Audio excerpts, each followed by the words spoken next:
Lanjut, yang pertama tujuan pembelajaran. 1. Pertumbuhan otot. Yang kedua perkembangan tulang. 1. Pertumbuhan otot. Otot merupakan alat gerak aktif manusia karena otot mempunyai kemampuan untuk berkontraksi. Tulang juga tidak bisa bergerak tanpa otot. Berikut merupakan jenis otot, yang dimana otot terdiri atas 3, yaitu yang pertama otot polos, otot lurik atau rangka, dan otot jantung. Perbedaan otot polos, otot lurik, dan otot jantung. Pertama, pembandingnya dari bentuk. Bentuk otot polos gelondong, otot lurik serabut atau silindris, sedangkan otot jantung serabut atau silindris dan bercabang. Jumlah inti sel otot polos 1, sedangkan otot lurik banyak, dan otot jantung 2 atau lebih. Letak inti sel otot polos berada di tengah, otot lurik di pinggir, dan otot jantung berada di tengah. Tipe kontrol otot polos tak sadar, otot lurik secara sadar, dan otot jantung tak sadar. Reaksi THD rangsang pada otot polos lambat, otot lurik cepat, dan otot jantung cepat. Ketahanan kinerja otot polos tinggi, otot lurik rendah, sedangkan otot jantung sedang dan teratur. Otot polos terdapat di alat pencerna, alat ekskresi dan pembuluh darah. Sedangkan otot lurik terdapat di otot rangka, otot lengan, otot kaki, dan otot dada. Sedangkan otot jantung terdapat di jantung.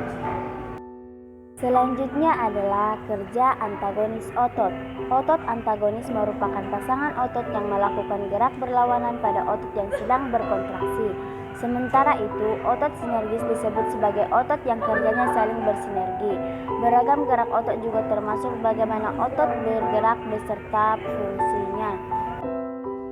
Cara kerja antagonis, yang artinya cara kerjanya berlawanan arah. Yang ada 2, yaitu otot flexor dan extensor. Otot yang mengalami flexor terjadi jika otot bisep kontraksi dan trisep relaksasi, sedangkan otot yang mengalami extensor jika trisep kontraksi dan bisep relaksasi. Apa yang dimaksud dengan kontraksi dan relaksasi? Kontraksi adalah otot mengeras dan memendek, sedangkan relaksasi otot memanjang dan mengundur. Kerja antagonis ada abduksi yang menjauhi badan dan ada adduksi mendekati badan. Ada elevasi yang artinya ke atas, depresi yang artinya ke bawah.